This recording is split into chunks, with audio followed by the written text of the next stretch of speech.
अरविंद केजरीवाल को जमानत मिल गई है। दिल्ली के मुख्यमंत्री अरविंद केजरीवाल को राउस एवेन्यू कोर्ट ने थोड़ी देर पहले जमानत देने का फैसला सुनाया है और एक बड़ा फैसला। निचली अदालत से ऐसे फैसले की एक्सपेक्टेशन किसी को नहीं रही थी, लेकिन एक बड़ा फैसला आ चुका है। अरविंद केजरीवाल को जमानत मिल गई है, कल वो जेल से रिहा हो जाएंगे। और मोदी ब्रांड ध्वस्त हो गया है, 56 इंच अब 32 पर आया, ऐसा राहुल गांधी ने कहा है। नीट के छात्रों के साथ राहुल गांधी ने मुलाकात भी की है।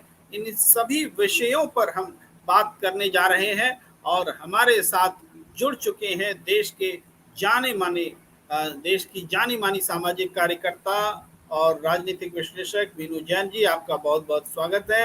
हमारे साथ जुड़ चुके हैं देश के जाने माने वरिष्ठ पत्रकार सुरेंद्र दुबे सर, आपका बहुत बहुत स्वागत है। और आज हम खबर की शुरुआत ब्रेकिंग न्यूज से करने जा रहे हैं और ये ब्रेकिंग न्यूज है, अरविंद केजरीवाल को राउस एवेन्यू कोर्ट से जमानत मिली। अरविंद केजरीवाल को जमानत मिलना एक बहुत बड़ा फैसला। अब से थोड़ी देर पहले जमानत मिली है। शुक्रवार को जेल से रिहा हो रहे हैं अरविंद केजरीवाल और ईडी ऊंची अदालत में जमानत को देगी चुनौती, ऐसा ईडी के अधिकारियों ने कहा है। आप समझ सकते हैं कि कितना बड़ा धक्का लगा है सरकार को। राहुल गांधी का नरेंद्र मोदी पर बड़ा हमला सामने आया है। उन्होंने कहा है कि नहीं रही 56 इंच की छाती। राहुल गांधी ने और भी बहुत सारी बातें कही हैं, लेकिन प्रेस कॉन्फ्रेंस में जब बातें पूरी नहीं रही, अधूरी रही, तो उन्होंने ट्वीट करके कहा कि एक बात तो छूट ही गई और कहा कि मोदी पर चप्पल फेंके जाने की घटना की राहुल ने निंदा की। ये ट्वीट करके उन्होंने निंदा की है, लेकिन आप जानते हैं चप्पल फेंके जाने की घटना का उल्लेख करना ही आज की राजनीति में कितनी कितनी बड़ी घटना है। ये जो सबसे पहले मैं थोड़ी सी अपनी बात रखते हुए आता हूं अरविंद केजरीवाल जी पर।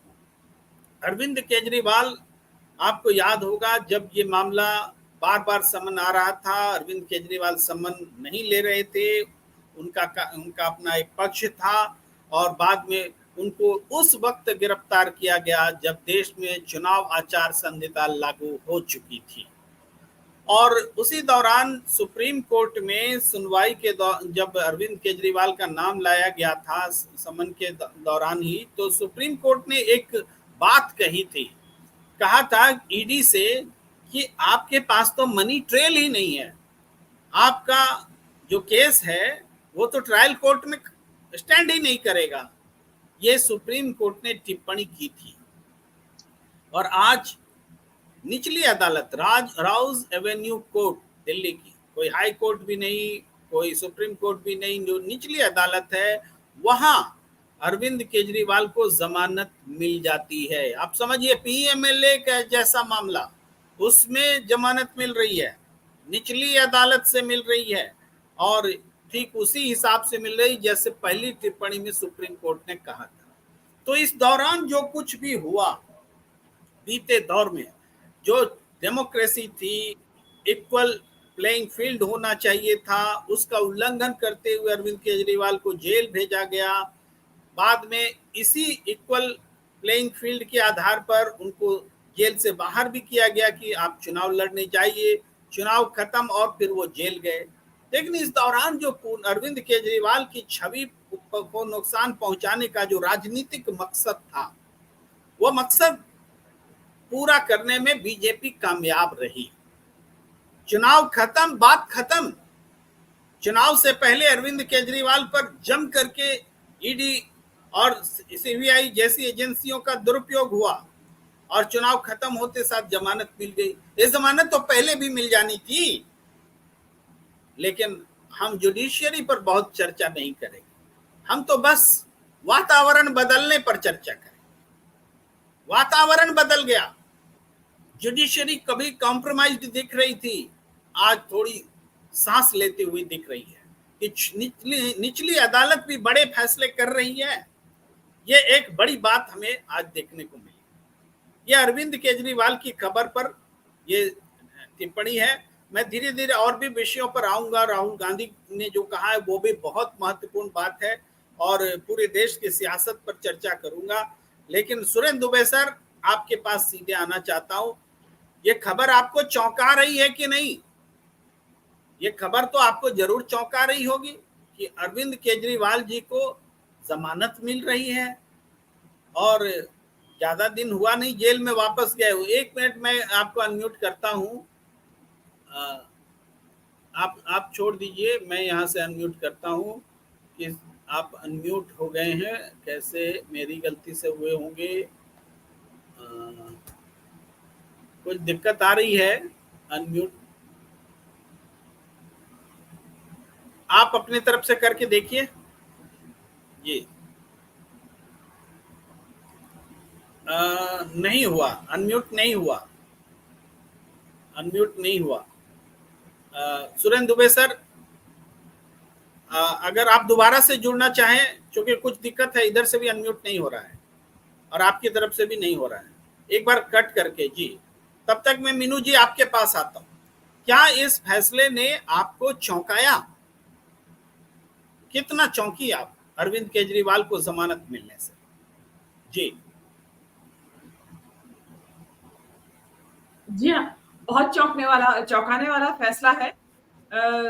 क्योंकि जब 2 तारीख को अरविंद केजरीवाल चले गए थे जेल के अंदर, तो उसके बाद भी ऐसा नहीं हुआ था कि इनकी ईडी और सीबीआई और इनकी गतिविधियों में कोई कमी आई हो। कल परसों भी ईडी और सीबीआई के छापे पड़ रहे थे किसी एक बिजनेस ग्रुप के ऊपर बॉम्बे में, और उनके सारे ठिकानों पे पड़ रहे थे। तो ऐसा नहीं था कि गतिविधियां रुक गई थी। तो ये नहीं लग रहा था कि कोई मोदी सरकार के जो हेकड़ी है वो इस चीज को लेके सबक सिखाने वाली जो बात है वो उसमें कोई कमी आई है, चाहे वो कॉर्पोरेट हो या फिर नेता हो। तो इसमें केजरीवाल को जमानत मिलना मैं तो मतलब अचरज भी है, क्योंकि 2 तारीख के बाद अब ये लग रहा था कि Kejriwal now he is a gone case, कि out of sight out of mind.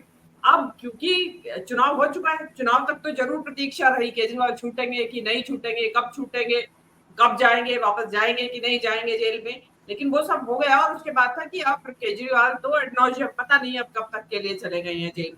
लेकिन ये जो नया फैसला आया है, ये आपने जो शुरू में ही कहा कि देश की बदलती हुई फिजा, मतलब देखिए, मैं माजरत के साथ कहना चाहूंगा कि देश की, कहा जाता है कि निचली न्यायपालिका और जो ब्यूरोक्रेसी है वो हवा का रुख पहचान लेती है।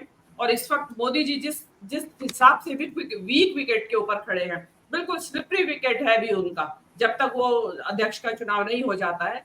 तो उन लोगों को भी समझ में आ रहा है कि अध्यक्ष का चुनाव हो भी जाए, उसके बावजूद भी सीटें तो 241 ही रहने वाली हैं बीजेपी की, तो हमेशा ही एक कमजोर ढुलमुल सरकार रहेगी। तो उसकी हवा जो है वो इनको लग गई है, न्यायपालिका को भी लग गई है। देखिए, और ये वाली बात इसमें, क्योंकि केजरीवाल को जमानत दोबारा, अब ये जो परमानेंट जमानत मिली है, तो इसमें जो एक सबसे बड़ा, जो मैं कानून की जानकार नहीं हूं लेकिन जो मोटा मोटी मेरी समझ में आता है सुन के विशेषज्ञों की बात, उससे ये लगता है कि कोई भी ये डायरेक्ट ट्रेल, उसमें कहीं केजरीवाल का कोई कन्वर्सेशन, कोई रिटर्न और टेलीफोनिक किसी तरह का कन्वर्सेशन ईडी के हाथ में ही लगा है। ये महज एक, उसको उनको एक सर्कमस्टेंशियल एविडेंस के तौर पे स्टैब्लिश करने की जो कोशिश थी, उसके लिए उन्होंने गिरफ्तार किया हुआ है। कोई चार्जशीट नहीं लगाई है इतने दिनों से। तो प्रोबेबली ये भी एक कारण रहा जो कि केजरीवाल को जमानत मिल गई है। अब इसमें केजरीवाल जमानत मिल गई है, 3 राज्यों के चुनाव आ रहे हैं। अब इसका एक दूसरा पहलू भी है, क्योंकि केजरीवाल और कांग्रेस जो है वो पंजाब चुनाव की हार के बाद वहां पे एक दूसरे के ऊपर ब्लेम गेम हुआ है उनके यहाँ। तो और दिल्ली में हार गए लोग, 7 सीट गठबंधन होने के बावजूद भी हार गए हैं। तो यहाँ पे हो सकता है कि जो केजरीवाल और कांग्रेस का जो आपस का जो झगड़ा है वो ये हरियाणा के चुनाव में या फिर महाराष्ट्र में मीनू भी जी, केजरीवाल पहुंच जाए, मीनू जी मुझे झारखंड में भी लगता है, पहुंच जाए। देखिए मीनू जी मुझे लगता है, देखिए राजनीति में तो स्टैंड बदलते रहते हैं और कुछ भी स्टैंड हो सकता है। तो हम, बहुत सारी आशंकाएं हो सकती हैं, हमारे दर्शक भी बता रहे हैं, छूटने को लेकर के भी तरह तरह से बातें कही जा सकती हैं। लेकिन हम एक बात कहना चाहते हैं कि आज भी ऑफिशियली आम आदमी पार्टी इंडिया गठबंधन के साथ अपना मजबूत रिश्ता बता रही है और ये बता रही है कि हमने चुनाव को बहुत मजबूती से लड़ा। इसके बावजूद जनता ने उस एप्रीहेंशंस को हो सकता है कॉग्निजेंस लिया हो, संज्ञान लिया हो और आम आदमी पार्टी को कट साइज रखा, उसका आकार बढ़ने नहीं दिया। आम आदमी पार्टी की संख्या नहीं बढ़ी।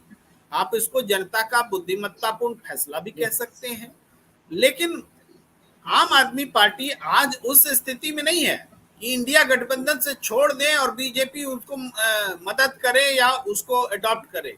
यूज वो करना जानती है बीजेपी, लेकिन आम आदमी पार्टी भी ऐसी पार्टी नहीं है कि यूज हो जाए। मैं अपने उन तमाम दर्शकों को जो आशंका जता रही हैं उनकी टाइमिंग पर, छूटने पर, जो आश्चर्य वाला फैक्टर है उसको कहना, उनको उस बारे में कहना चाहता हूं कि ये जो समय है, ये समय इंडिया गठबंधन के मजबूत होने की पुष्टि का ये उदाहरण है। राहुल गांधी जो बात कह रहे हैं 56 इंच को घटा के 34-32 पे ला दिया, उसकी ये पुष्टि है। जो चप्पल पड़ रहे हैं नरेंद्र मोदी जी पर, यानी जो वातावरण है, उस वातावरण से का प्रभाव पूरे इकोसिस्टम पर पड़ रहा है। तो यहाँ इस रूप में हमें वेलकम मूड में होना चाहिए, न कि हम ऐसी आशंकाएं खुद अपने ऊपर मोल ले कि नहीं ये हो सकता है, वो हो सकता है। हम जबरन आशंका क्यों मोल लें? ये बोलते हुए मीनू जी अपनी टिप्पणी पूरी कीजिए, फिर सुरेंद्र दुबे सर भी आ गए। हाँ देखिए, हाँ मैं आपकी बात से सहमत हूँ। मैं तो केवल राजनीतिक विश्लेषक होने के नाते एक राजनीतिक पहलू के से बात कर रही थी। दूसरी बात ये भी है क्योंकि केजरीवाल भी खुद बहुत एक मंझे हुए खिलाड़ी हैं राजनीति के। तो जब तक केजरीवाल जेल गए थे उस समय तक ध्यान रखिए रिजल्ट्स नहीं आए थे लोकसभा के। केजरीवाल के जेल में रहते हुए रिजल्ट्स आए हैं और जो केजरीवाल ने जो रिजल्ट्स देखे हैं, अब उनको पता तो चले गए होंगे, टीवी तो वहां भी लगा रहता है, तो वहां जो उन्होंने देखे होंगे केजरीवाल ने रिजल्ट, तो उनको भी अंदाजा तो लग गया है। अब पता तो उन्हें भी चल गया है कि मोदी जी किस वीक विकेट के ऊपर इस वक्त खड़े। तो देखिए सबसे कमजोर क्षण में और उसके ऊपर वार करना, दुश्मन के ऊपर, दुश्मन इन द सेंस अपने प्रतिद्वंदी के ऊपर वार करना, यही एक अच्छे योद्धा की समझदारी है। और मेरे ख्याल से केजरीवाल उसी रणनीति को सोच समझ के और जो बाहर निकलेंगे उस हिसाब से भी अपनी रणनीति बनाएंगे। अब उनको मतलब मोहताज रहने की जरूरत नहीं पड़ेगी।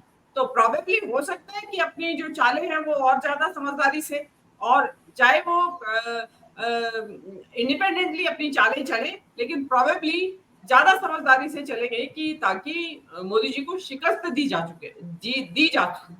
सके, क्योंकि मोदी जी इस वक्त वीक विकेट के ऊपर खड़े हुए हैं। मेरा ये कहना है। जी जी जी सुरेंद्र दुबे सर, हमारे दर्शक कुछ सवाल भी पूछ रहे हैं। सोनिया गिल जी पूछ रही कि मनीष सिसोदिया को क्यों जमानत नहीं, वो तो केजरी से पहले जेल चले गए थे। अगर प्रूफ की बात तो मनीष बाहर क्यों नहीं, सोरेन बाहर क्यों नहीं? No grudges from Kejri but I want to know. मैं एक लाइन में उत्तर देता हूँ। और अगला वो पूछ रही कि केजरी अपनी अलग राजनीति करेंगे। नहीं, आज तक पर कांग्रेस को कवरेज नहीं दी, लेकिन केजरी का इंटरव्यू एयर किया गया। All this is suspicious. ये दोनों थोड़े महत्वपूर्ण सवाल हैं। मैं बोलते हुए आता हूँ सुरेंद्र दुबे सर। एक तो ये कि मनीष सिसोदिया का केस लंबे से है। ये तीनों केस जो हैं वो जमानत मिलने वाले केस हैं। पीएमएलए के कारण जमानत मिलने में देरी होती रही। अरविंद केजरीवाल के पक्ष में एक बात है कि अरविंद केजरीवाल का नाम इस केस में पहले से नहीं था, 2 साल बाद जोड़ा गया और उसके बाद फिर ये थोड़ा सा डिफरेंट है। लेकिन फिर भी ये जरूर है, हमें लगता है कि इसमें राजनीति न देख करके हम ये उम्मीद करें कि हेमंत सोरेन को भी मिलेगी जमानत, मनीष सिसोदिया को भी मिलेगी, सत्येंद्र जैन को भी मिलेगी, क्योंकि ईडी मनी ट्रेल कहीं दिखा नहीं पा रही है। मनी ट्रेल तो दिखाना पड़ेगा भाई। हेमंत सोरेन को उस जमीन को खरीदने के आरोप में जेल भेजा गया है जिसको खरीदा नहीं जा सकता, और ना उनकी जमीन पर कब्जा है, तो खरीदा भी नहीं जा सकता, खरीदा भी नहीं गया, कब्जा भी नहीं है। इसके बावजूद उस जमीन के कथित घोटाले में जेल में डाल दिया। तो ये सारे मामले हैं। अदालत अपने हिसाब से प्रतिक्रिया दे रहा है। इस बीच हम कुछ सुरेंद्र दुबे सर जुड़ गए हैं, तो मैं सुरेंद्र दुबे सर के पास जाता हूं। सुरेंद्र दुबे सर, सीधा आपके पास सवाल कि अरविंद केजरीवाल के जेल से बाहर आने का देश की सियासत पर क्या फर्क पड़ने वाला है, क्योंकि अभी सरकार को बहुमत भी साबित करना है, स्पीकर का भी मामला फंसा हुआ है, देश की राजनीति करवट लेती दिख रही है। उद्धव ठाकरे मध्यावधि चुनाव की आशंका भी जता रहे हैं और कह रहे हैं हम होने नहीं देंगे, हम सरकार बनाने की काबिलियत रखते हैं, हमारे पास संख्या है, हम बना सकते हैं जरूरत पड़ने पर। तो यहाँ पर क्या इंपॉर्टेंस है अरविंद केजरीवाल जी के बाहर आने का? देखिए, अरविंद केजरीवाल की रिहाई को हम एक सेंटेंस में कह सकते हैं, तो लगता है कि निजाम बदल गया है। It is an indication. वरना आप बताइए कि जो सुप्रीम कोर्ट तमाम प्ली के बावजूद और ये मानते हुए कि इसमें मनी ट्रेल नहीं है और कोई डायरेक्ट एविडेंस नहीं है, आप किसी पर 100 करोड़ का आरोप लगाते हो, 100 रुपए नहीं मिलते हैं, फिर भी कहते हैं हम आपको जमानत नहीं देंगे। एक 15-20 दिन की जमानत दी, वो चुनाव लड़ने के लिए। ये भी इस देश के इतिहास में पहली बात है। लेकिन ये बात तो सुप्रीम कोर्ट को भी समझ में आनी चाहिए था। लेकिन तारीफ की बात यह, निजाम बदल गया। इसलिए मैं कह रहा हूं कि जो काम सुप्रीम कोर्ट और हाई कोर्ट ने नहीं किया, और राव रेवन्यू कोर्ट ने कर दिया।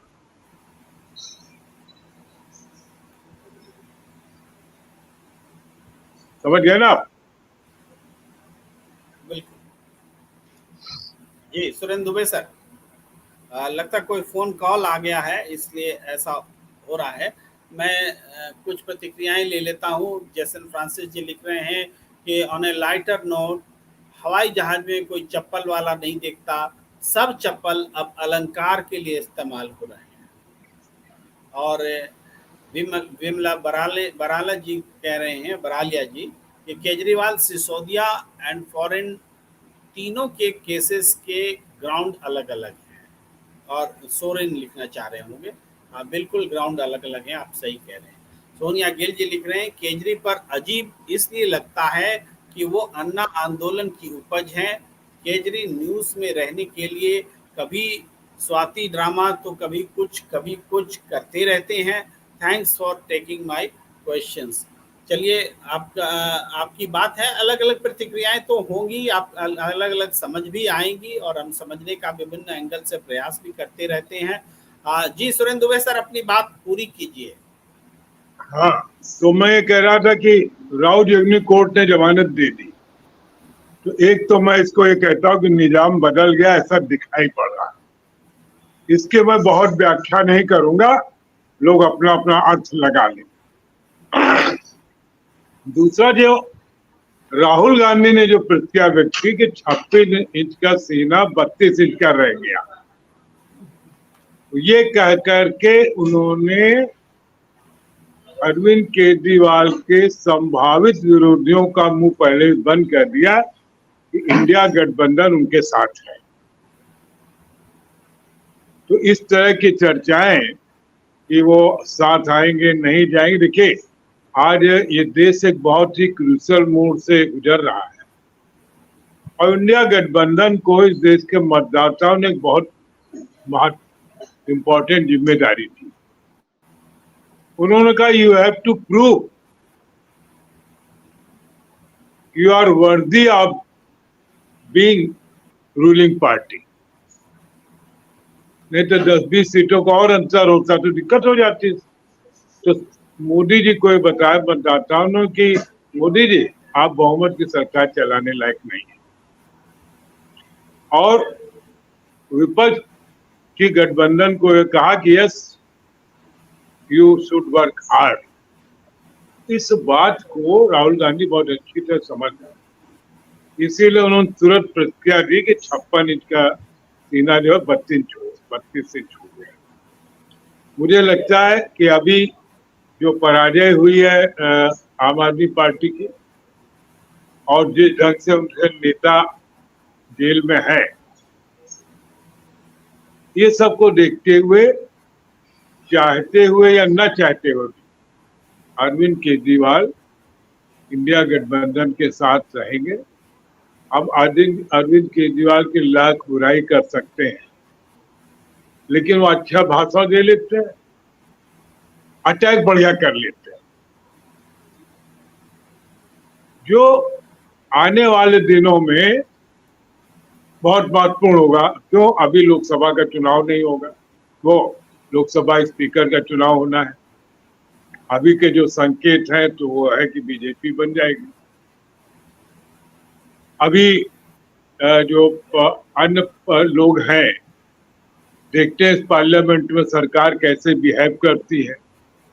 तो जब सेनापति बाहर आ गया है अरविंद केजरीवाल, तो जाहिर इनकी जो टीम है वो जिस ढंग से अटैक करेंगे, उनके जेल में रहते नहीं अटैक कर पाए।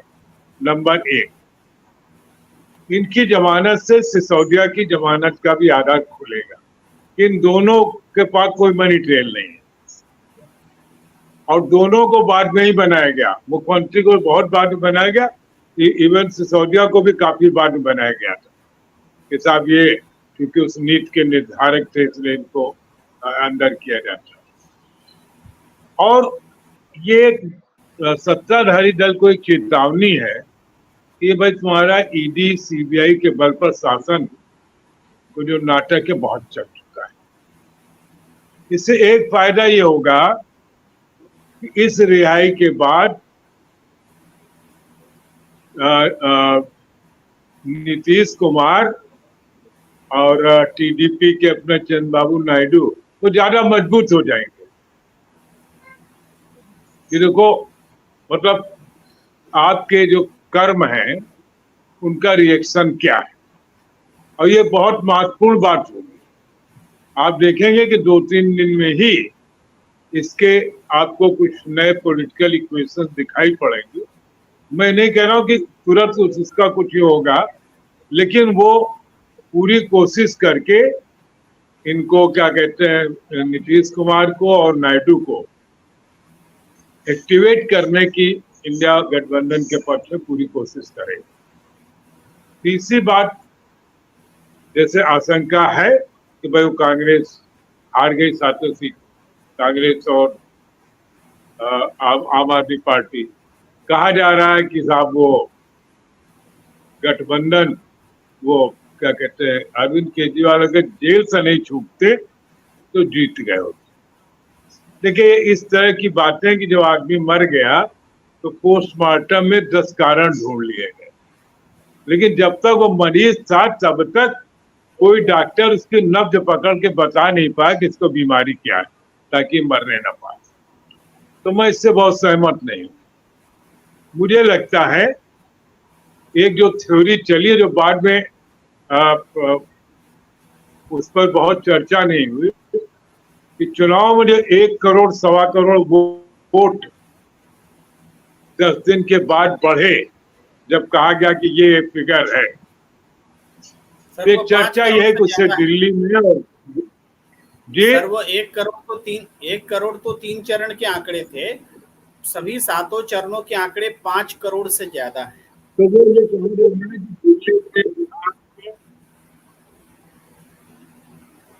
जी, आवाज आपकी नहीं आ रही है। तो अगर वोटों से खेल हुआ तो फिर आप अरविंद केजरीवाल को गर्दन तो नहीं दबा सकते। लेकिन हमारा एक सेनापति और आ गया है जो लड़ाई में माहिर है और बिल्कुल मोदी स्टाइल लड़ता है। बिल्कुल।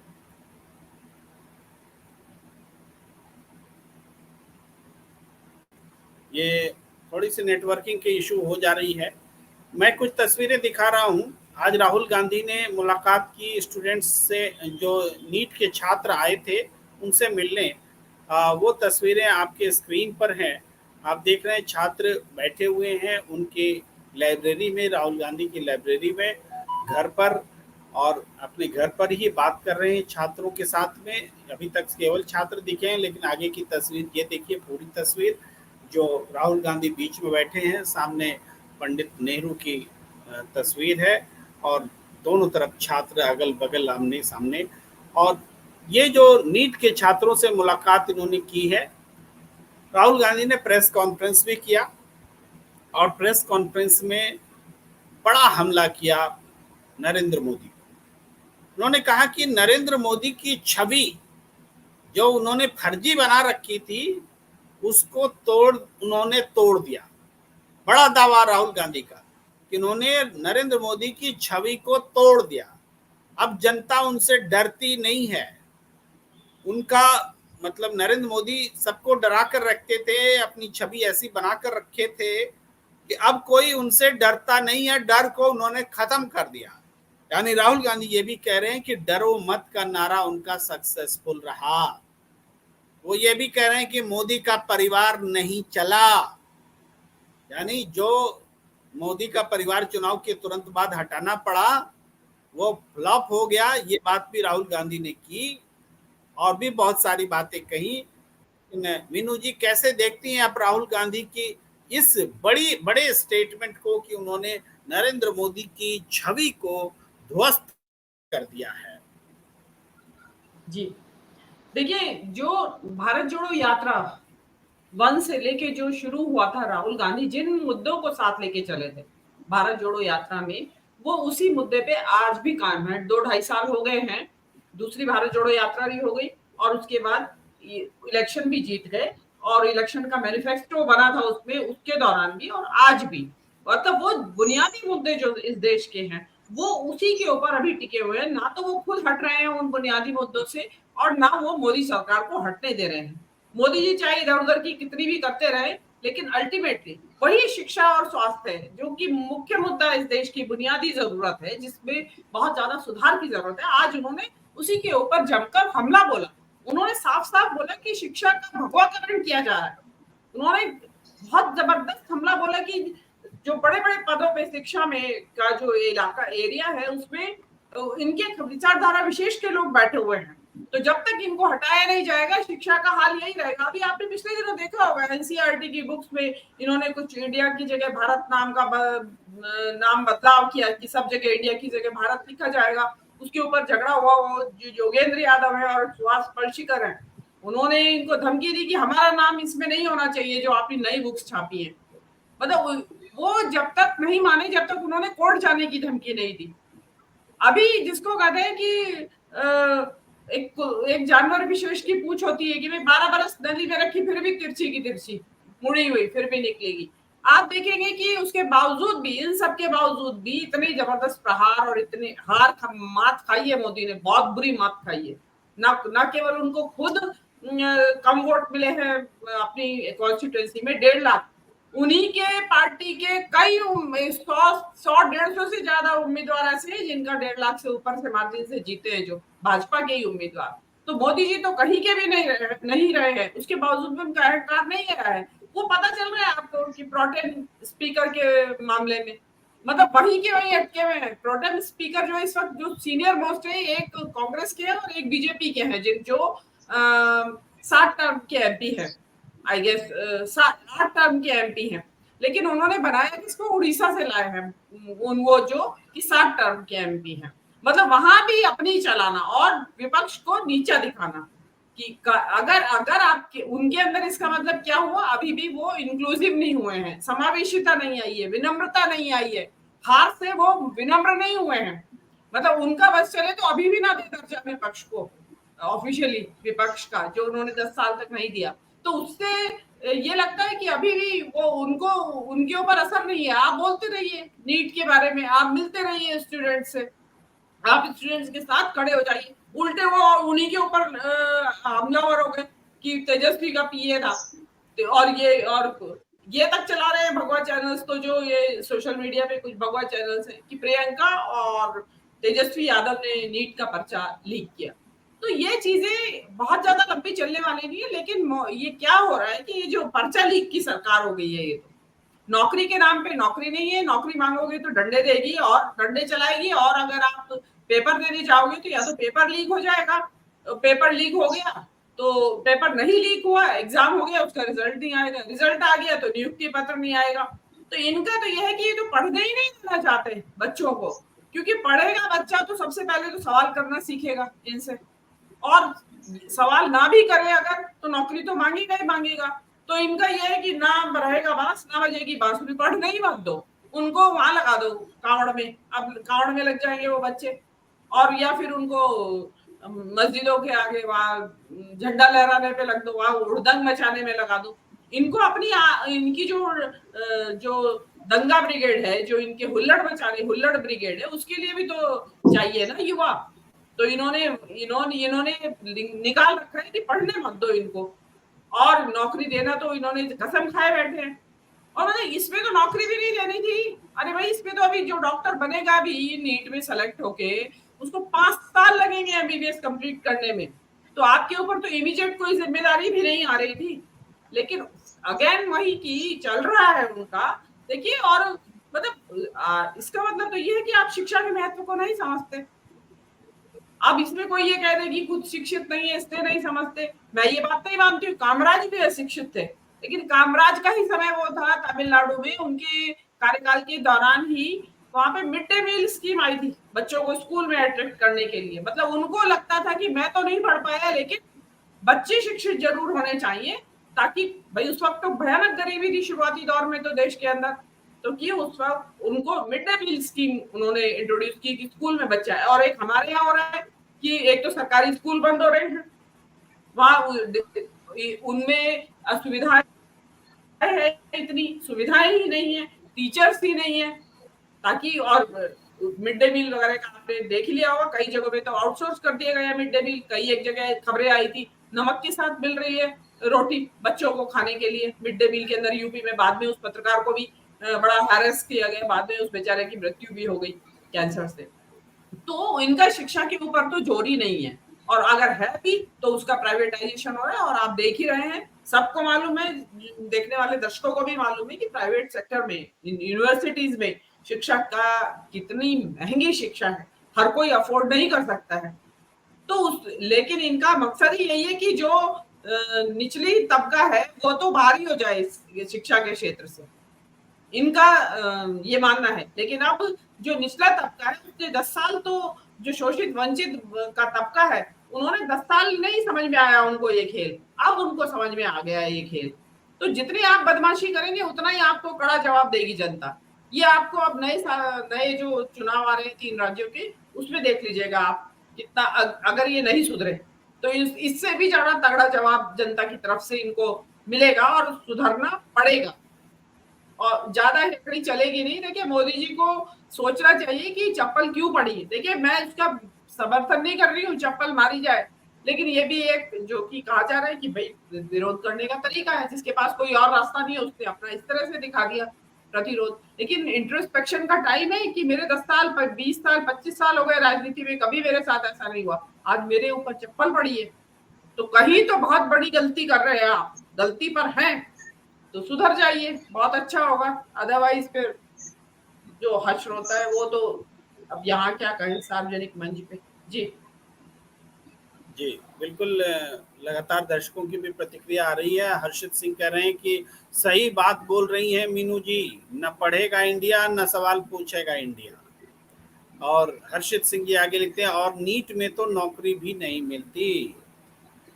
सोनिया गिल जी का कहना है कि ये सब बच्चों को अपनी फोर्स और इजराइल की फौज एंड अडानी प्लस चाइना फौज की तरह यूथ को प्लेस करना चाह रहे हैं, ऐसा लगता है। घनश्याम भाई राम लिख रहे हैं, प्रेम जी अब साफ हो गया है कि राहुल गांधी प्रतिपक्ष का नेतृत्व नहीं कर सकता है, क्योंकि अब उन्हें आम आदमी की लड़ाई सड़क पर और जोर से लड़नी है और अपने संगठन को भी मजबूत करना होगा, इसलिए अब बंधन में।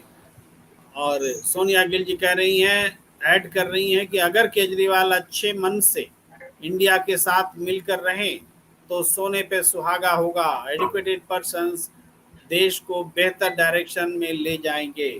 ये सारी बातें, इस बीच हम राहुल गांधी का वो बयान थोड़ा सुना देते हैं जिसकी हम चर्चा कर रहे हैं। राहुल गांधी जी का बयान जरूर आप सुनिए।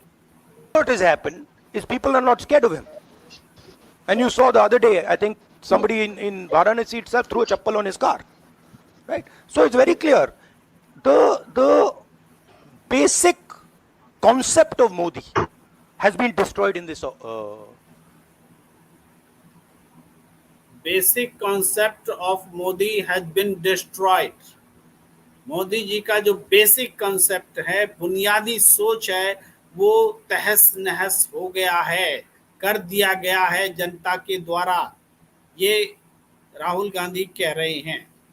और मैं थोड़ी बात नीट के बारे में भी करना चाहता हूं। हमारे दर्शकों ने उठाई है ये बात, नीट को लेकर क्या होना चाहिए, क्या हो रहा है। नीट एग्जाम में 24 लाख लोग हैं जिन्होंने एग्जाम दिया। जिन्होंने नहीं दिया यानी तैयारी कर रहे होंगे उनकी संख्या भी करीब 14-15 लाख है। 40 लाख लोग हैं करीब जो नीट दे रहे हैं या उसकी तैयारी कर रहे हैं। तो इनसे जो वसूली गई रकम है आवेदन के नाम पर, जानते हैं मीनू जी कितना है? 350 करोड़। एप्लीकेशन से 24 लाख एप्लीकेशन से 350 करोड़ रुपए एनटीए को मिला है। तब भी आप एग्जाम सही नहीं करा पा रहे हैं, है ना? ये चौंकने वाली बात है। उसके बाद आप ये समझिए, सुप्रीम कोर्ट कह रहा है, एनटीए को ही कह रहा है कि आप जांच कीजिए और हमको बताइए। और सरकार, शिक्षा मंत्री ने तो कह दिया था कि कुछ हुआ ही नहीं। और जब अब बातें सामने आ गई हैं, कबूलनामा आ गया है बिहार से। बिहार में वो छात्र जिसने पेपर लिखा, उसने बताया कि पैसे 30-32 लाख रुपए पेपर देने के लिए गए और एक दिन पहले रात में उनको पेपर दिया गया। पेपर को उन्होंने रट्टा लगा लिया कि आंसर क्या होगा और अगले दिन उन्होंने परीक्षा दी। बिहार और झारखंड से स्टूडेंट्स जुटाए गए गुजरात में, वहां पर अलग किस्म से परीक्षा ली गई। इन सब बातों के बीच ये बात जो उठ रही है उसका जवाब देना जरूरी है कि जो बच्चा वहां परीक्षा देता हुआ पकड़ा गया पटना में, जिसने पेपर लीक का जो गवाह है जो उसमें शामिल है, उस बच्चे के फूफा जी पटना में रहते हैं। उन्होंने, जो जूनियर इंजीनियर हैं, उन्होंने अपने बच्चे को जो कोटा में पढ़ रहा था उसको बुलाया कि सब तैयारी हो गई है, आ जाओ। और वो गया और इस तरीके से एग्जाम दिया। अब उसी में इस पूरे मामले में एक व्यक्ति को ठहराया जाता है सरकारी गेस्ट हाउस में। ठहराने में जिसका फोन गया वो व्यक्ति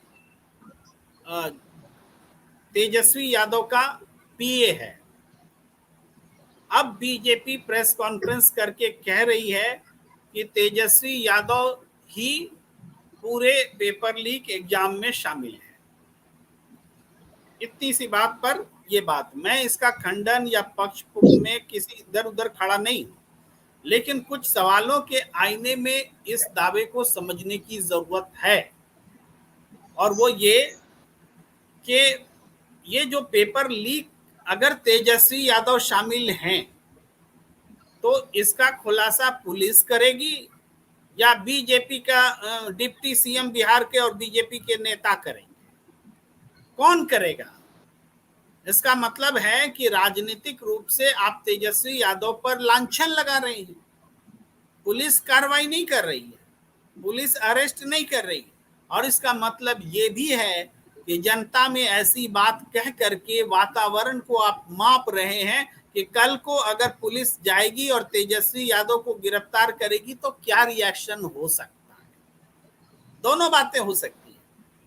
इसके अलावा एक बात और हम याद दिलाना चाहते हैं कि तेजस्वी यादव के कहने से किसी को गेस्ट हाउस में जगह मिल गई और वो व्यक्ति पेपर लीक कांड में शामिल है, तो इसको अगर हम तेजस्वी यादव के गुनाहगार होने से जोड़ते हैं तो संसद में कूदने वाले लोग जो आज भी मुकदमा झेल रहे हैं, उनको जिन्होंने परमिशन दिलाया था संसद भवन में जाने का, वो तो बीजेपी का सांसद थे।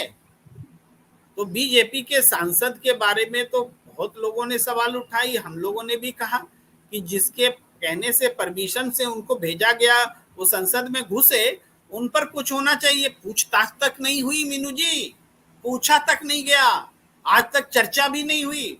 और आज ये किस मुंह से कह रहे हैं कि तेजस्वी यादव ने किसी को गेस्ट हाउस में रहने के लिए कह दिया तो वो गुनाह में शामिल हो गया। सीधे दो तरह की बातें हैं कि नहीं है। तो इस परिप्रेक्ष्य में इस पूरे मामले को देखना पड़ेगा। जी मीनू जी, अब आपके पास आता हूं कि इस पेपर घोटाले पर भी जो आज एक चीज और थोड़ा सा अपडेट कर दूं कि जब राहुल गांधी ने इस मामले में प्रेस कॉन्फ्रेंस किया, नीट के छात्रों से मुलाकात की, तो बीजेपी को भी लगा कि हमें कुछ करना चाहिए। तो शिक्षा मंत्री धर्मेंद्र प्रधान जी प्रेस कॉन्फ्रेंस करने आ गए और बीजेपी के प्रवक्ता भी प्रेस कॉन्फ्रेंस करने आ गए। दोनों ने अलग अलग बातें कही। एक ने तो, सुधांशु त्रिवेदी जी ने तो राहुल गांधी पर हमला बोला और धर्मेंद्र प्रधान ने कहा कि हम उच्च स्तरीय कमेटी बनाने जा रहे हैं जो इस पूरे मामले की जांच करे। मीनू जी, आपके पास हम सवाल लेकर ये आते हैं कि ये एस्टैब्लिश्ड केस हो गया, इसलिए भी कि बीजेपी के नेता आरोप भी लगा रहे हैं तेजस्वी यादव पर। तो एस्टैब्लिश्ड केस हो गया कि पेपर लीक हुई, पेपर लीक हुआ। तो जब जिस एग्जाम का पेपर ही लीक हो जाए तो उसको रद्द करना प्राथमिकता होगी कि कमेटी बनाना प्राथमिकता होगी? ये कमेटी क्यों नहीं बनाना चाह रहे? सीधा सा मतलब मैं जो समझ पाता हूं कि प्रेम कुमार अगर बैठा है, उसने अगर कुछ रैकेट चला लिया, उसमें अपनी हिस्सेदारी ले ली, तो जांच प्रेम कुमार क्यों कराएगा? वो तो सोचेगा कि जांच सुप्रीम कोर्ट करा दे ताकि जिनसे हमने पैसे लिए वो हमसे मांगे नहीं। हम बोले कि भाई सुप्रीम कोर्ट ने जांच कराया, मैं क्या करूं, मैंने तो पूरा काम कर दिया था आपका। बात समझ रहे हैं? जो एनटीए यूजीसी नेट का एग्जाम एक दिन बाद कैंसिल कर देता है, जिसमें इतने बड़े बड़े मामले अभी सामने नहीं आए हैं, वो एनटीए नीट का एग्जाम क्यों नहीं कैंसिल कर रहा है? ये सरकार क्यों नहीं कर रही है? क्या सरकार भी इस घोटाले में शामिल है इसीलिए वो इसको टाल रही है? ये सवाल उठते हैं और हम आपसे जवाब जानना चाहते हैं। मीनू जी,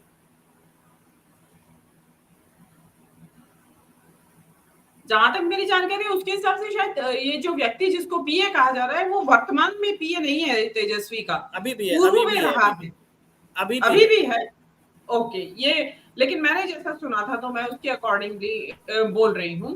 तो देखिए, अब तेजस्वी यादव का पीए पर्सन कैपेसिटी में क्या कर रहा है, मेरे हिसाब से ये तेजस्वी यादव के तो कंट्रोल की बात नहीं है। और मैं तो ये भी नहीं मानती हूँ कि तेजस्वी यादव को कोई किसी तरह की एक्सेस होगी। बतौर भूतपूर्व उप मुख्यमंत्री तेजस्वी यादव को नीट के पेपर की कोई एक्सेस होगी, मुझे ऐसा नहीं लगता है। वर्तमान में सरकार वहां नीतीश कुमार की है, जो तंत्र वो है, जो वो भाजपा और नीतीश कुमार के सरकार के साथ है, न कि तेजस्वी यादव के साथ है। तो हो सकता है कि उनके पीए कोई पर्सनल कैपेसिटी में कर रहे हो। देखिए, ये बात तो बाद में सामने आ जाएगी, लेकिन आपने जो सवाल पूछा कि भाई नीट की परीक्षा को रद्द करें ना, हम इसमें कमेटी बैठाएंगे, मतलब कमेटी बैठा दी आपकी, तो वो कमेटी देगी आपकी, अभी पता चला 6 महीने बाद रिजल्ट देगी, अपना फैसला देगी। उसका फिर पता चला अभी नहीं दे पा रहे जी, कुछ साक्ष्य जुटाए जा रहे हैं, और 6 महीने बढ़ा दिए, और 6 महीने बढ़ा दिया, पता चला दूसरा नीट का एग्जाम आ गया अगले साल का, और उसका भी एक्सटेंशन हो रहा है कि अभी नहीं होंगे, तो रानी वाली कमेटी का आने दीजिए फैसला। तो ये चीजें तो इस देश के अंदर जिस इन कमेटीज का, कमेटी बैठाने का मतलब ही होता है डिले कर दो। इस देश में जिस भी मुद्दे के ऊपर कमेटी बैठी है वो इसी तरह से हुई है। एमएसपी की कमेटी बैठी थी, आया था भी रिजल्ट उसका, हार गए चुनाव उसी मुद्दे पे। तो ये चीजें इस देश के अंदर, और ये तो माहिर है इस मामले में, तो उनके लिए। और जो आपने तीसरा इसमें एक और जो सवाल उठाया था कि भाई मिली भगत है, अब वास्तव में राहुल गांधी ने उसमें कहा है कि ये व्यापक जैसा घोटाला है ये, तो जिसमें व्यापक जैसा घोटाला कि मतलब कुछ खास वर्ग के लोगों को, कुछ खास लोगों को, इसमें जो स्टूडेंट्स थे उनको फायदा पहुंचाया गया वो पैसे के बदले पहुंचाया गया, क्योंकि ये तो सरकार ऐसी है, इसके तो खून में व्यापार है, तो बगैर कुछ पैसा कमाई करे तो ये किसी को भी फायदा नहीं पहुंचाएंगे। ये तो अपना बुखार भी ना दे किसी को बगैर पैसे के लिए, तो ये पैसा लेंगे फिर अपना बुखार देंगे, ये तो उनमें से है। तो इसलिए नीट के जो स्टूडेंट्स का जो ये 32 लाख 40 लाख का जो सामने इतनी बड़ी बड़ी रकम आ रही है सामने, तो इसमें डेफिनेटली मिली भगत होगी सभी की कि भाई तो तुम ये काम करो और उसके बदले में हमारा इतना कट, इसमें से कट मनी जो गया होगा वो दे देंगे। अब उसमें क्या होता है, मैं ये नहीं कह रही कि ये पैसा सीधे मोदी जी के पास गया होगा, ये कट मनी है जो भी पैसा पेपर लीक करवाने वालों ने लिया है, लेकिन ये माफिया जो है ये हावी है, इसको इसका मतलब सत्ता का संरक्षण है। आप देख लीजिए एक लाइन लगी रहती है, कहीं पे भी पेपर हो रहे हो, कहीं पे भी एग्जाम हो रहे हो, पेपर लीक घोटाला हो रहा हो, और आप देखिए ये चीज इसमें हर जगह मतलब कोई एक स्टेट छूता रह गया इस चीज से। यहाँ देखिए उत्तराखंड में तो टिहरी गढ़वाल सीट से एक नेता पैदा हो गया, युवा नेता, इसी मुद्दे को लेके पेपर लीक घोटाले के ऊपर। मैं तो ये कहती हूँ कि इस वक्त मौका है, युवा जो नेता है वो आए इस मुद्दे के ऊपर, सामने आए, इस देश के जितने भी युवा नेता हैं मिलकर इसके ऊपर संघर्ष करें। आपने छात्रों के साथ खिलवाड़ करके आप कहाँ, किस देश को कहाँ दावा कर रहे हैं हम विकसित भारत मतलब बार बार पेपर लीक हो जाता है। कभी नहीं हुआ इस तरह के पेपर लीक हमारे जमाने में, कभी कभा कोई 10 साल में सुनने में आता था और हड़कंप भूकंप मच जाता था पूरे देश के अंदर कि पेपर लीक हो गया है। इतना इसको अनैतिक काम माना जाता था और हिम्मत नहीं होती थी किसी की। लेकिन यहाँ जो है कि अब तो बार बार हो रहे हैं, कड़े बताए जा रहे हैं, राज्य सरकारों ने कड़े कानून बना दिए हैं पेपर लीक के अगेंस्ट में, इसके ऊपर असर हो रहा है। किसी को डर ही नहीं है सलाह का, क्योंकि उनको पता है कि हमें बचा लिया जाएगा, हम चाहे कुछ भी करें हमें बचा लिया जाएगा। तो ये सरकार देखिए इलेक्टोरल बॉन्ड से पता ही किस तरीके से ये फेवर बांटती फिरती है सरकार, पैसे के बदले में फेवर देती है, उसमें कोई माफिया संरक्षण प्राप्त है। इसके अगर कोई गहराई में इन्वेस्टिगेटिव जर्नलिस्ट इन्वेस्टिगेशन करे तो सारी कहानी साफ आ जाएगी सामने निकल के। जी प्रेम जी। जी बिल्कुल। देखिए हमारे दर्शक भी पूछ रहे थे कुछ बात, अपनी तरफ से टिप्पणी कर रहे थे, और वो मैं थोड़ा सा ध्यान में लाना चाहता हूँ। वो ये था कि हर्षित सिंह ने पूछा कि पेपर रट्टा मारने से भी एक दिन में नहीं होगा प्रेम जी, 180 सवाल होते हैं और उसमें भी 4 सेट होता है एक दिन पहले, ये मुझे संभव नहीं लगता। देखिए हर्षित जी, संभव तो हो सकता है इसके अलावा भी कुछ तरीके, जैसे संभव ऐसे होता है कि मान लीजिए पहले का आंसर डी है, दूसरे का बी है, तीसरे का सी है, चौथे का ए है, तो हम 1 से 4 DBCA 1 नोट कर लिया मन में, DBCA 1 DBCA 1, 4 क्वेश्चन याद हो गया हमें। फिर अरे ट्रिपल ए है, 3 लगातार एक आंसर है, 2 ट्रिपल ए डी, 4 और याद कर लिया हमने। कुछ ट्रिक्स बन जाते। पढ़ने वाले स्टूडेंट्स, ऐसा तो नहीं कि स्टूडेंट्स बिल्कुल पढ़ने वाले नहीं होते हैं, पढ़ने वाले होते हैं, उसको याद करने का एब्रिविएशन क्रिएट हो जाता है, कहीं एब्रिविएशन होगा, कहीं याद होगा, कहीं रट्टा होगा, कुछ गलतियां भी होंगी, फिर भी पास तो कर ही जाएगा। तो इसके अलावा कुछ और भी नकल के तरीके हो सकते हैं।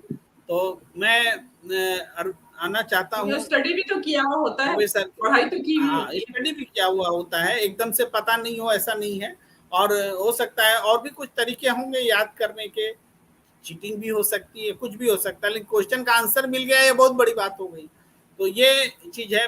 बिमला बरालिया जी लिख रहे हैं, रोशनी लगता है सुरेंद्र दुबे सर के पास चली गई है, मोबाइल पर जुड़े हैं, लेकिन मैं आता हूँ। बिमला बरालिया जी लिख रहे हैं, किस सरकार के रहते देश के बच्चों का भविष्य खतरे में है। इस सरकार के लिखना चाह रहे थे, फिर दोबारा उन्होंने सही भी किया है। और घनश्याम भाई राम कुछ लिखना चाह रहे थे, कॉपी करके डॉक्टर बन गए तो खतरनाक है, वो पेशेंट के लिए भी, ये बात भी कह रहे हैं। मोदी जी को जाकर बोलना चाहिए कि हुंडू बचाओ का भविष्य खतरे में है।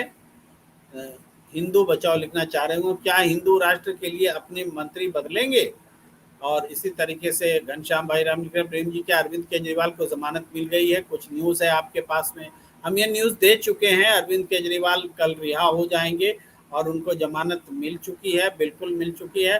तो मैं एक बल्कि चाहता था कि एक बाइट आपको सुना भी दूं, अगर हमें मिल गया हो तो। मैं देख रहा हूं थोड़ी देर में लगता है मैं आपको सुना पाऊंगा, अभी इस वक्त अवेलेबल नहीं है। अरविंद केजरीवाल जेल से उनको जमानत मिल गई है, राउज एवेन्यू कोर्ट ने जमानत दे दी है, हम इस पर बात कर चुके हैं। और सुरेंद्र दुबे जी कट ऑफ हो गए हैं। और मीनू जी, मैं आपके पास एक बार फिर आता हूं, थोड़ी देर में मैं संजय सिंह की बाइट सुनाना चाहता था, जो उन्होंने अरविंद केजरीवाल की रिहाई को लेकर कही। एक बार फिर से हम अपडेट दे देना चाहते हैं मीनू जी अपने दर्शकों को कि जो आज जो घटनाएं घटी हैं उस बारे में। अरविंद केजरीवाल को राउज एवेन्यू कोर्ट से मिली जमानत, यह खबर आपके लिए है। शुक्रवार को जेल से रिहा हो रहे हैं केजरीवाल। ईडी ऊंची अदालत में जमानत को देगी चुनौती। और इधर राहुल गांधी का नरेंद्र मोदी पर बड़ा हमला सामने आया है, कहा है कि नहीं रही 56 इंच की छाती। मोदी पर चप्पल फेंके जाने की घटना की राहुल गांधी ने निंदा की है। ये सारी घटनाएं रही हैं। तो मीनू जी, ये एक बार फिर हम आम आदमी पार्टी में जबरदस्त उत्साह है, इंडिया गठबंधन में भी है। और अरविंद केजरीवाल इतनी जल्दी रिहा होंगे हम सब एक्सपेक्ट नहीं कर रहे थे। लग रहा था कि राउज एवेन्यू कोर्ट से वो रिजेक्ट हो जाएगा तो ये अपील करेंगे, हाई कोर्ट जाएंगे, और हाई कोर्ट में रद्द होगा तो सुप्रीम कोर्ट में जाएंगे, यानी टाइम लगेगा ऐसा लग रहा था, लेकिन टाइम लगा नहीं और वो रिहा हो गए। तो ये बड़ी राजनीतिक घटना है, उस पर आपने टिप्पणी भी की है, नीट से जुड़ी हुई घटना पर भी टिप्पणी की है। और आप कह रही थी वो संख्या हम थोड़ा दुरुस्त कर दें, 24 लाख तो स्टूडेंट्स है और 10-15 लाख और तैयारी कर रहे होते हैं, लेकिन जो स्टूडेंट्स जो एप्लीकेशन देते हैं उनका पूरा सम जो है 350 करोड़ रुपया है, एग्जाम फीस के तौर पर एनटीए वसूलता है। तो वो एनटीए ऐसी लापरवाही कैसे कर सकता है कि आप एग्जाम लेने में पेपर लीक हो जाए। पेपर लीक से 350 करोड़ में अगर हिस्सेदारी ली गई होगी, पेपर बेच करके अगर और कमाया गया होगा, करोड़ों सैकड़ों करोड़ रुपए कमाए गए होंगे, तो वो कहीं चुनाव खर्च में तो नहीं इस्तेमाल हुए, ये भी हो सकता है। हो तो बहुत कुछ सकता है, लेकिन ये मामला छोटा नहीं है। केवल तेजस्वी यादव बोल करके बीजेपी बच नहीं सकती। हरियाणा में भी मामला है, गुजरात में भी मामला है, उन सब जगहों पर बीजेपी की सरकार है, केंद्र में बीजेपी की सरकार थी और है। तो मीनू जी, क्या लगता है पॉलिटिसाइज करने से ये मामला पॉलिटिसाइज हो जाएगा? नहीं, पॉलिटिसाइज नहीं होगा। देखिए, इस पे बच्चों के भविष्य का जुड़ा हुआ है सीधे सीधे, और माता पिता का पैसा भी जुड़ा हुआ है। देखिए, खाली उसके फॉर्म की फीस ही नहीं, उनकी बच्चों की कोचिंग में जो पैसा लगता है, नीट की कोचिंग बड़ी कॉस्टली कोचिंग होती है, बहुत पैसा लगता है माँ बाप का। जो आपने अभी बताया भी कि कितना कितना बच्चों ने भी बताया उसमें कि कितना कितना उन्होंने पैसा दिया है, और उसमें आपने 350 करोड़ की बात की। देखिए, अगर ये पेपर परीक्षा, ये जो नीट की परीक्षा इस बार साल की कैंसिल होती है, रद्द कर दी जाती है और दूसरी परीक्षा होगी, तो फिर दोबारा से 350 करोड़ रुपया या 400 करोड़ या 200 करोड़ जितना भी फिर इसी तरीके से सरकार के पास इकट्ठा होगा। और ये एक परीक्षा नीट की बात कर रहे हैं, आप देखिए किसी भी तरीके की कोई भर्ती परीक्षा हो, किसी तरह की कोई किसी कोर्स में एडमिशन की परीक्षा हो, हर एक का पेपर लीक होता है। तो वहां पे भी तो कितना पैसा इस तरह का, ये कोई नया तरीका निकाला है क्या सरकार ने राजस्व इकट्ठा करने का? अगर ये एक राजस्व इकट्ठा करने का तरीका है तो इस सरकार के ऊपर धिक्कार है, ऐसी सरकार को जो छात्रों से भी पैसा कमा रही है, फीस के तौर पे कमाती है, वो एक चीज अलग चीज है। आप उनसे फॉर्म के जरिए पैसा कमाने का एक रास्ता निकाला है, आपके पास और कोई रास्ता नहीं है। देश के एक सरकार, इसका मतलब कल्पनाशीलता, और जो इस देश के अर्थशास्त्री हैं, उनके सरकार के सलाहकार, उनके पास और कोई रास्ता नहीं रह गया रेवेन्यू कमाने का, कि रेवेन्यू जनरेट इसी से किया जाएगा। बड़े बड़े घोटाले होते हैं। हर्षित जी ने जो आंकड़े दिए हैं 24 लाख मल्टीप्लाई बाय 1500, वही मैं मल्टीप्लाई कर रहा था, तो 360 करोड़ हो रहे हैं। 360 जी जी जी। हाँ, तो 360 करोड़ कम होते हैं क्या? 360 करोड़ तो ये आप भविष्य, छात्रों के भविष्य के साथ खिलवाड़ कर रहे हैं और ये मामला ऐसे दबेगा नहीं। देखिए अभी आपने दिखाया राहुल गांधी के साथ जो बात कर रहे हैं, छात्र जो बात कर रहे हैं, मुझे लगता है राहुल गांधी जी एक पहले ऐसे नेता है जो इस मुद्दे पे आके प्रेस कॉन्फ्रेंस उन्होंने की और उन्होंने उसके बाद छात्रों से मिले भी हैं और ये जरूरी भी है। पॉलिटिक्स को तो छोड़ दीजिए, इस पे सीधे सीधे छात्रों के भविष्य का सवाल है आपकी। और देखिए अभी बड़ी मेहनत की होगी, बच्चों ने पूरा कोचिंग लिया होगा, अब उसके बाद आपकी नीट की परीक्षा रद्द हो जाएगी और उसपे आपको पता नहीं है कि अगली परीक्षा कब होगी।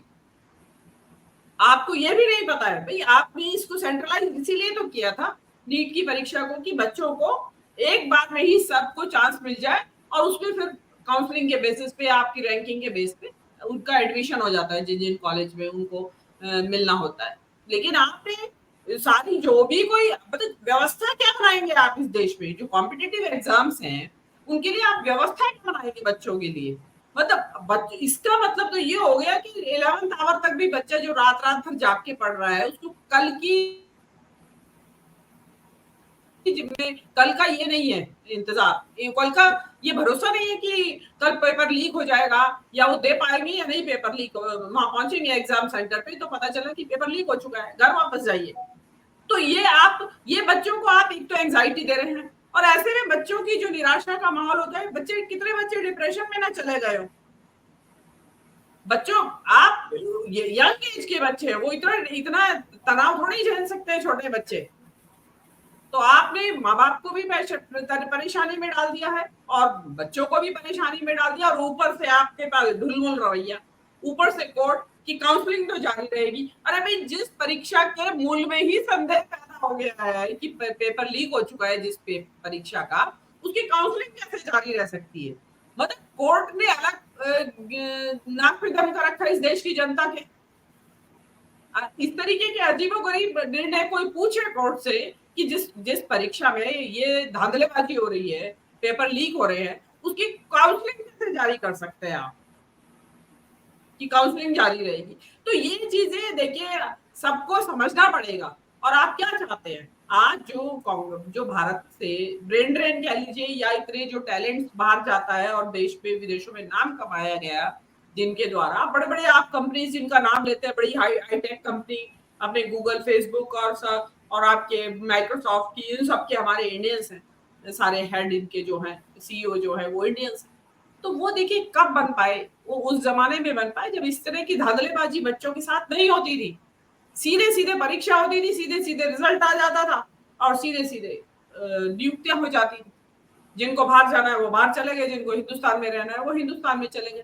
आज आपको यही नहीं पता है कि आज हम कल परीक्षा है तो परीक्षा होगी भी या नहीं होगी। ये बच्चों के माता पिता को सोचने का सवाल है। अब आगे के 3 राज्यों के चुनाव आ रहे हैं तो एटलीस्ट उन राज्यों के जो माता पिता है बच्चों के, विद्यार्थियों के, वो सोचें कि आपको ये धंधेबाज सरकार के साथ रहना है या इससे निजात पानी है। उसके साथ रहिए जिसको शिक्षा की वक़्त पता है, जो जानते हैं, जो शिक्षा को धंधा नहीं समझना चाहते, जो चाहते हैं कि हम छात्रों के भविष्य के साथ खिलवाड़ ना हो, माता पिता की मेहनत की गाड़ी कमाई इस तरीके से बेकार ना जाए। और आप भविष्य एक तरफ कहते हैं छात्र भविष्य, आप परीक्षा पे चर्चा करते हैं, उसमें बताते भी है मोदी जी तनाव ना लें और आसान मुश्किल सवाल पहले हल करें, वो ये भी सलाह देते हैं उसमें।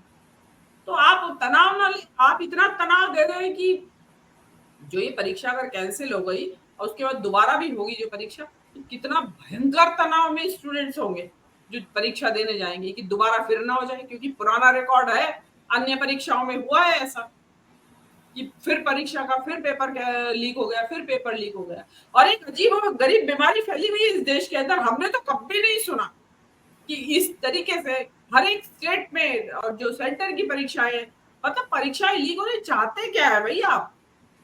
मतलब आपके लिए इसका मतलब शिक्षा एक आपके लिए मुद्दा ही नहीं है। बहुत ऐसा मुद्दा है कि होता रहे लीक पेपर, होते रहे बच्चे परेशान, उनको कोई परेशानी, उनको तो अपनी राज्य सरकारें बनाने से मतलब है और केंद्र की सरकार बनाने से मतलब है कि वो कैसे बनाई जाए, उसके लिए पैसा कैसे जुटाया जाए, ये उनका सोल कंसर्न है।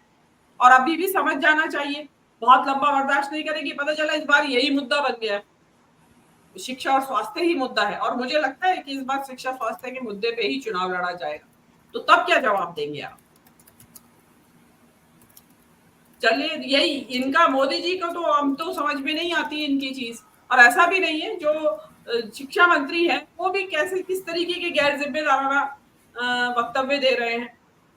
तो समझना, मतलब हम तो बोले तो क्या बोले, क्या कहें ऐसे लोगों के लिए जिन्होंने मतलब शिक्षा को एक मजाक बना के रख दिया है। और बातें करते हैं वहां नालंदा विश्वविद्यालय में पहुंच के, वो उसके परिसर के उद्घाटन में, नए परिसर के वहां बातें सुनाते हैं ऐसी बड़ी बड़ी कि बस सारा कुछ इन्हीं का करा धरा है।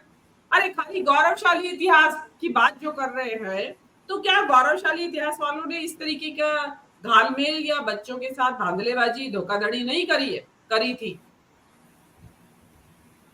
जो बताया जाता है कि नालंदा के गेट के ऊपर ही बताया जाता है ऐसा इतिहास कि जो वहीं पे एक बच्चों का टेस्ट होता था, विद्यार्थियों का, जो भी छात्र वहां पढ़ने आते थे।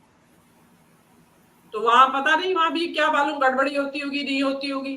सांग ने तो ऐसा कोई जिक्र करा नहीं है कि नालंदा विश्वविद्यालय में उसने ऐसे देखा वहां कुछ पेपर लीक होते हुए या वहां रिश्वतबाजी देखा, उससे कुछ नहीं देखा ऐसा।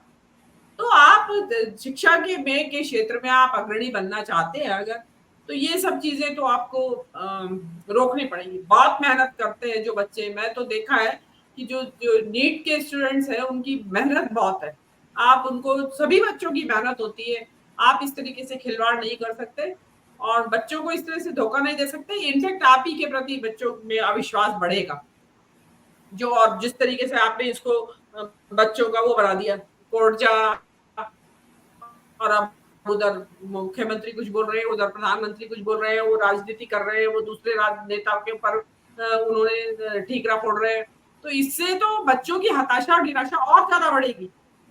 तो ये तो आपको समझना पड़ेगा। और अभी आप चुनाव हार के आए हैं, 240 सीट आ गई है आपकी 400 से, 400 का आपका टारगेट था और 240 सीट आपका बहुमत भी नहीं मिला है। उसके बावजूद भी आपको अगर समझ नहीं आ रही है तो फिर आपका विनाशकाले विपरीत बुद्धि लगता है फिर तो। जी बस हम अब इस चर्चा के आखिर में संजय सिंह की एक बाइट सुना देना चाहते हैं और आप सभी दर्शकों से विदा लेना चाहते हैं। ये इस चर्चा के साथ बाइट हम पर छोड़ जाएंगे। और मीनू जी, आपका बहुत बहुत आभार, और हमारे साथ जुड़े हुए थे सुरेंद्र दुबे सर, उनका भी बहुत बहुत आभार। और हम दर्शकों से चाहेंगे कि ये बाइट जरूर सुने। भाई पीटीआई का माइक थोड़ा ऊपर कर दो। हो गया, अरे थोड़ा पीछे खड़ा करवा देते, सबको मिल जाएगा अच्छे से। पीटीआई का माइक। अरविंद केजरीवाल जी को भाई लाओ तो मत यार। आज जमानत मिली है और ये जमानत इस बात का संदेश है कि देश के अंदर न्याय व्यवस्था कायम है। एक झूठा, बेबुनियाद, फर्जी तथ्यों के आधार पर केजरीवाल और आम आदमी पार्टी की राजनीति को खत्म करने के लिए जो मामला बनाया गया था, भारतीय जनता पार्टी के द्वारा बनाया गया था, बीजेपी की सरकार के द्वारा बनाया गया था, आज उस अभियान पर, उस मुहिम पर, उस गंदी साजिश पर न्यायपालिका का तमाचा पड़ा है। ये सत्य की विजय है। हम बार बार कहते हैं कि ये तथाकथित शराब घोटाला, इसका न सिर है न पांव है। ये झूठ की बुनियाद पे तैयार किया गया है। इस पे न कोई तथ्य है न प्रमाण है। ये झूठ की बुनियाद पे तैयार किया गया है। और आज जो फैसला आया है, इससे न्यायपालिका के प्रति लोगों के मन में आस्था और विश्वास और मजबूत होगा। आज जो फैसला आया है, इससे देश के लोगों में खुशी की लहर है, दिल्ली के लोगों में खुशी की लहर है। आम आदमी पार्टी का एक एक कार्यकर्ता इस फैसले से उत्साहित है। अभी मैं केजरीवाल जी के परिवार से मिला, उनका परिवार, उनके बच्चे इस फैसले से बहुत खुश हैं। हम सब लोग आनंदित हैं। ये हम सब के लिए बहुत बड़ी जीत है, बहुत बड़ी विजय है और भारतीय जनता पार्टी के मुंह पर जोरदार तमाचा है। मैं समझता हूं अब जरा सी भी शर्म है तो बीजेपी को और मोदी अमित शाह को ये झूठे केस बंद करने चाहिए और जिन लोगों को फर्जी जेल में रखा है उनको सबको बाहर करना चाहिए। संजय जी, ईडी ने अपोज किया था बेल को, वो अपील भी नहीं सुनी गई है कोर्ट में। इसलिए कि उनके पास कोई तथ्य नहीं है, इसलिए कि उनके पास कोई प्रमाण नहीं है, इसलिए कि उन्होंने झूठ की बुनियाद पर सरकार के दबाव में ये केस बनाया है, इसलिए उनको कोई उनकी बात नहीं सुनी गई न्यायपालिका में। तो यही मैं कह रहा हूं कि ये सिर्फ और सिर्फ इस पूरे मुकदमे का मकसद था अरविंद केजरीवाल की राजनीति को खत्म करना, आम आदमी पार्टी की राजनीति को खत्म करना, आम आदमी पार्टी को क्रश करना, बर्बाद करना, ये मकसद था बीजेपी हाईकोर्ट जाने की बात कह रही है। और मुझे लगता है कि वो न्यायपालिका की लड़ाई है, उसके लिए हम लोग भी तैयार हैं। और कोई भी न्यायपालिका से जब एक जमानत मिली है तो मैंने तो आज तक कभी ऐसा नहीं सुना कि आनंद फानंद में आप जाके कहीं उसको ऊपर से उस जमानत के खिलाफ कुछ कर पाए। सर, चुनाव के ठीक पहले उनको गिरफ्तार किया गया था, तब स्पेशल सर्कमस्टेंसेस में बेल दी गई, और अब चुनाव के बाद उस वक्त भी मकसद यही था, चुनाव प्रचार से केजरीवाल को रोकना। उस वक्त भी मकसद यही था, आम आदमी पार्टी को हराना और आम आदमी पार्टी को खत्म करना। तो इसलिए मैं कह रहा हूं कि ये मुकदमा ही पूरा झूठ की बुनियाद पे, झूठे तथ्यों के आधार पे, फर्जी तरीके से मामला बनाया गया है और एक एक आदमी को पकड़ के जेल में डाला। आप लोग ये भी कहते रहे हैं कि सारी गिरफ्तारियां चुनाव के लिए की जा रही थी, अब आपकी बात देता है कि चुनाव हो गए हैं तो गिरफ्तार। भाई ये तो साफ दिख रहा है ना, आप देखिए ना कि चुनाव संपन्न हो गया, चुनाव खत्म हो गया। अब दूध का दूध, पानी का पानी होगा। न्यायपालिका भी तो चीजों को देख रही है, न्यायपालिका भी तो देख रही है कि कैसे झूठे मामले बनाए गए हैं पूरी तरीके से। बीजेपी देखिए, बीजेपी, मैं कहता हूं इस धरती पर पूरी दुनिया में सबसे भ्रष्ट पार्टी का अगर नाम है तो है भारतीय जनता पार्टी। भारतीय जनता पार्टी के लोगों को, प्रधानमंत्री नरेंद्र मोदी को भ्रष्टाचार का भा बोलने की भी हिम्मत नहीं है। जितने देश के बड़े बड़े भ्रष्टाचारी हैं सब प्रधानमंत्री मोदी जी के साथ हैं।